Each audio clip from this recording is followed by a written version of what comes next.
so great the Supreme Court has said, go ahead, you can bet on sports. Man, it's so much more fun. Just fun.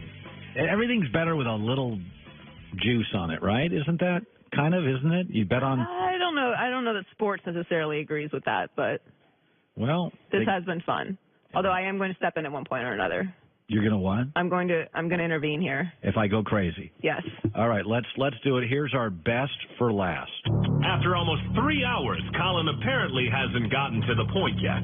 Quit holding out on us, cowherd. It's the best for last. Okay, if you've never seen this, let me just describe what happened. I bet $50 or $100 occasionally on games and NFL games. And a couple weeks ago, I said I'm going to bet $1,000 on a game I feel really strongly about.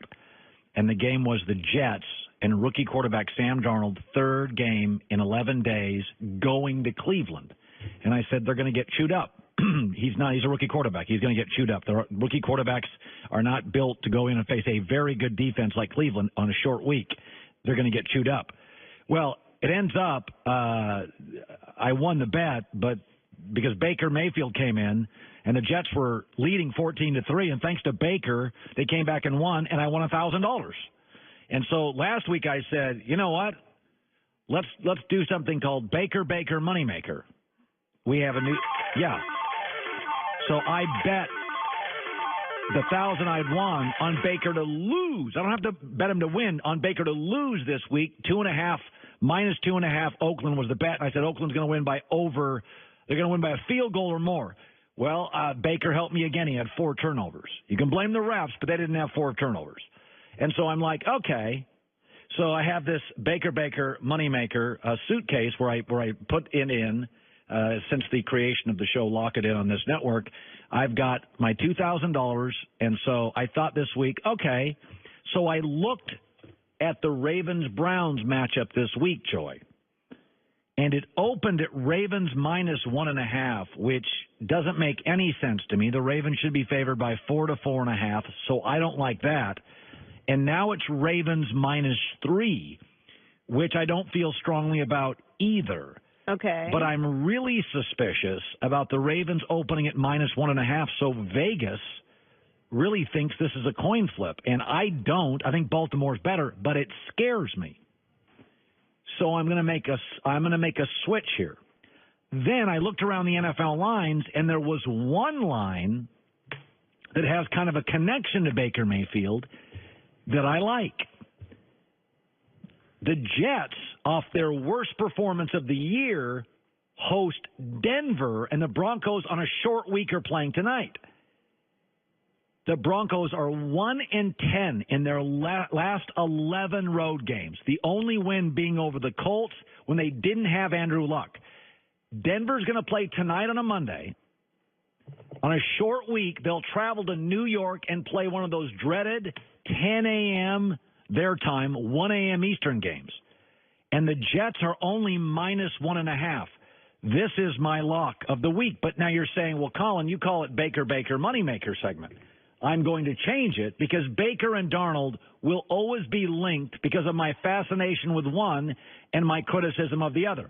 So what I'm going to do is replace Baker Moneymaker with a new suitcase. Hold on. Okay, a new suitcase called Darnold Dollars. So as cheesy as that is. Why don't we just have multiple suitcases? Now, there's only one mystery suitcase. Okay. Yeah, we have the room in the budget for one. Okay. So I'm taking the 2,000 Baker one. I'm betting it all on the Jets minus 1.5 hosting Denver. Now, I will include that in the Blazing Five. That'll be one of my picks. I get that line regardless of what happens to that line. I get Jets and Darnold at home as a 1.5-point favorite. Broncos are 1-10 last 11, only win over a Colt team without Andrew Luck. Yeah.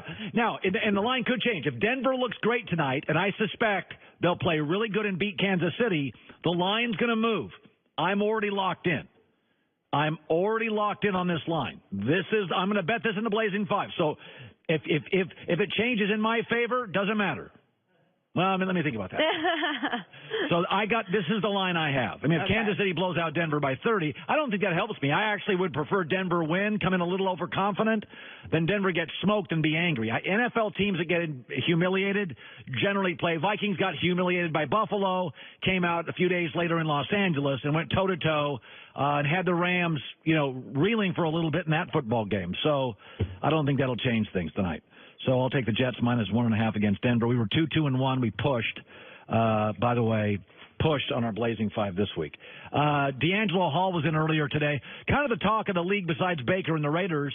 There's also, the other story that I think is a real story is Philadelphia, which is a puff-your-chest town. The Eagles are 2-2. They've lost both games on the road. Their secondary's a mess. Carson Wentz is okay, and they're not spectacular at anything. That's something we kind of said. Philadelphia's always been kind of a tough guy, working class, chip on your shoulder guy. They've never handled as a city success well in sports. They puff their chest out. So the Philadelphia Eagles now, by the way, play the Vikings, who have extra 3 days of prep. That's who the Eagles play. I think they have a chance to fall to 2-3 this week. The coach got a book. The players talking trash. They do parades. They don't work as hard in the off season. The Eagles are not the same football team right now. They don't look nearly as good, and their secondary is a mess. The other story is Frank Reich of the Colts went for it yesterday on 4th down in overtime. People freaked out. D'Angelo Hall came on the show earlier today. He didn't like it at all.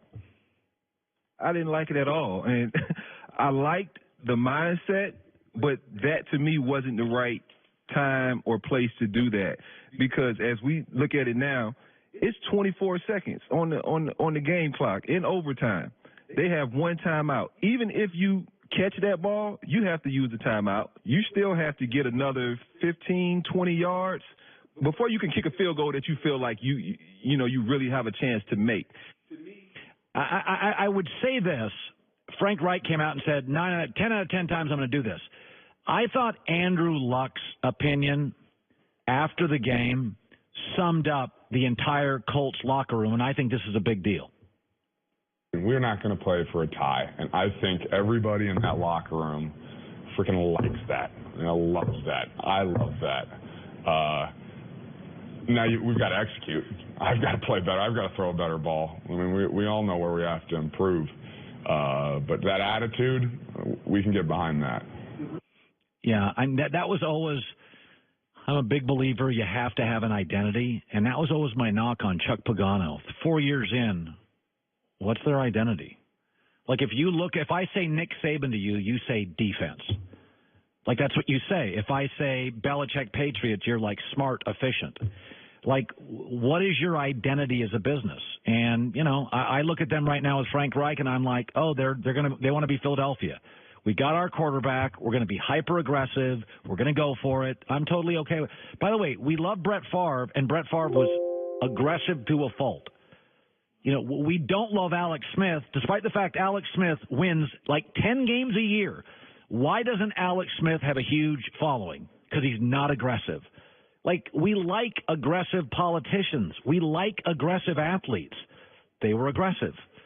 So, find me an athlete in America today that's passive that we like. We've never fallen in love with a quarterback. Favre was more well-liked than Aaron Rodgers. Aaron Rodgers doesn't throw picks. Brett Favre threw a ton of picks. We like kind of a gunslinger cowboy attitude. We like that in our athletes. One of the knocks on LeBron James is he doesn't take the shot all the time. Well, sometimes he passes to the open player. I want to see LeBron. We love Kobe. We love Michael, even if they take ill-advised shots, because they go for it. We like our athletes. We like our politicians to be hyper-aggressive, and the Colts were, and I'm okay with it. It is funny about that. One of the knocks on LeBron James, if you said criticisms of LeBron, the biggest knock has always been, well, he passes up. I know it's the right basketball play, but he passes up, game-winning shots. And it's like, so you're criticizing him. You're criticizing smart and efficient over lacks cojones, lacks courage, lacks guts, doesn't have the it. Tells you all you need to know about American sports fans. We like guts and we like going for it. The Colts did, and now everybody's blasting them. Tomorrow on the show, the herd hierarchy. Still furious that my staff forced me to put the Dolphins in at number 10. Did not deserve it. Humiliated. publicly. And Trent Dilfer stops by as well. Radio, we'll see you tomorrow. Speak for Yourself is right around the corner in Los Angeles. This is The Herd. Thursday night, any big plans? Me? I'm going to eat up a plate of tortillas.